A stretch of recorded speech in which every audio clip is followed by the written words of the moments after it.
आता बघूयात मुंबई पुण्यातल्या टॉप 9 घडामोडी। मुंबईसह राज्यामध्ये तापमानाचा पारा घसरल्यामुळे उन्हाचा तडाखा कमी झाला। पुढील काही दिवस तापमान हे 33 अंशांच्या आसपास राहण्याचा अंदाज।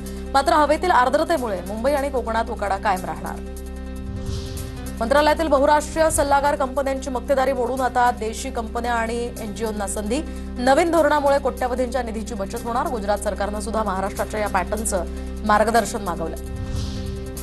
जलवाहिनीच्या देखभाल दुरुस्तीसाठी शनिवारी ठाण्यातील काही भागांमध्ये पाणी पुरवठा बंद राहणार, तर बाजीवडा जंक्शन इथल्या मुख्य जलवाहिनीला गळती लागल्यानं दुरुस्तीचं काम होणार। शनिवारी सकाळी 9 ते रविवारी सकाळी 9 वाजेपर्यंत पाणी बंद। महसूल विभागामध्ये आता 40 अधिकाऱ्यांवर कारवाईची प्रक्रिया सुरू। कलम 155चा गैरवापर करून फेरफार करणाऱ्या अधिकाऱ्यांवर कारवाई सुरू।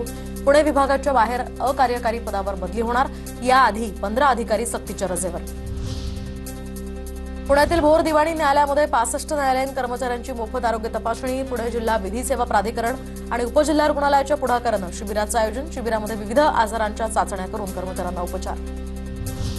यंदा पावसाचं प्रमाण कमी राहण्याचा अंदाज असल्यामुळे पुणेकरांवर पुन्हा पाणी कपातीचं संकट ओढवण्याची चिन्ह। जलसंपदा विभागाकडून पुणे आणि पिंपरी चिंचवड महापालिका तसंच एमआयडीसी क्षेत्रात 15% पाणी कपात करण्याचेही आदेश। पुण्याच्या भोरमधील वाठार हिमा गावात काळभैरवनाथाच्या यात्रेनिमित्त कुस्त्यांचं आयोजन। 200हून अधिक मल्लांचा कुस्ती स्पर्धेत सहभाग। कुस्ती पाहण्यासाठी नागरिकांची मोठी गर्दी। पुणे शहरातील बेकायदा ओव्हरहेड केबल्स काढण्यासाठी पुणे महापालिकेकडून ठोस पावलं। यासाठी अतिरिक्त आयुक्तांच्या अध्यक्षतेखाली विशेष समिती स्थापन। इंटरनेट कंपन्यांच्या मदतीनं केबल्ससाठी नवीन नियमावली तयार केली जाणार। मुख्यमंत्री देवेंद्र फडणवीस यांच्या हस्ते वानखेडे स्टेडियमवर रवी शास्त्री स्टँडचं अनावरण। दिलीप सरदेसाई गेट, डायना एडुलजी गेट आणि एकनाथ सोळकर या गेटचाही समावेश। दरम्यान एमसीएचे अध्यक्ष अजिंक्य नाईक, रवी शास्त्री आणि आमदार जितेंद्र आव्हाड यांची इथे उपस्थिती।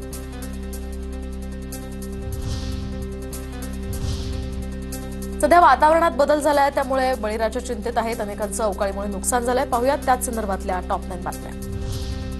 हिंगोली जिल्ह्यामध्ये शेतकऱ्यांकडून झेंडूच्या फुलांची लागवड, तर अवकाळी पावसामुळे झेंडूच्या फुलावर करपा रोगाचा प्रादुर्भाव।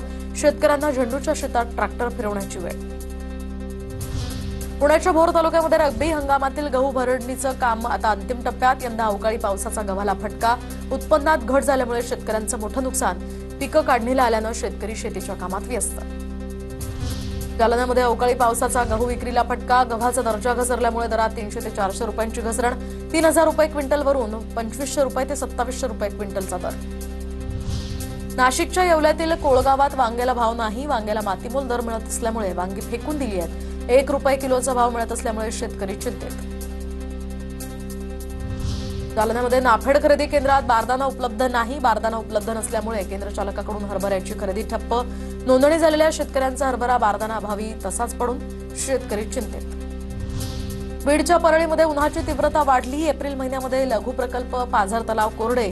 पिण्याच्या पाण्याचा तसंच शेतीसाठीचा आणि जनावरांसाठीचा प्रश्न पुन्हा गंभीर। गोंदियामध्ये ऑफलाईन धान खरेदी करून ठेवणं संस्थांना भोवणार, तर विक्री करणारे शेतकरी अडचणीत। फेडरेशननं बजावलं संस्थांना पत्र। जळगावच्या पारोळ्यामध्ये शासकीय गोदामात शासकीय भरडधान्य खरेदीसाठी 1750 शेतकऱ्यांच्या लोकांना या ठिकाणी टोकनचं वाटप, तर 4 दिवसांपासून शेतकऱ्यांची नोंदणीसाठी मोठी गर्दी। कोल्हापुरी गुळावर मोठं संकट ओढवणार। कोल्हापूर सांगली मार्केटमधून येणारा गुळ स्वीकारायला गुजरातमधील व्यापाऱ्यांचा नकार। कोल्हापूरमधून येणाऱ्या गुळामध्ये घातक केमिकल असल्याचाही व्यापाऱ्यांचा दावा, तर कोल्हापूर शेती उत्पन्न बाजार समितीकडून यावर तोडगा काढण्याचे प्रयत्न सुरू।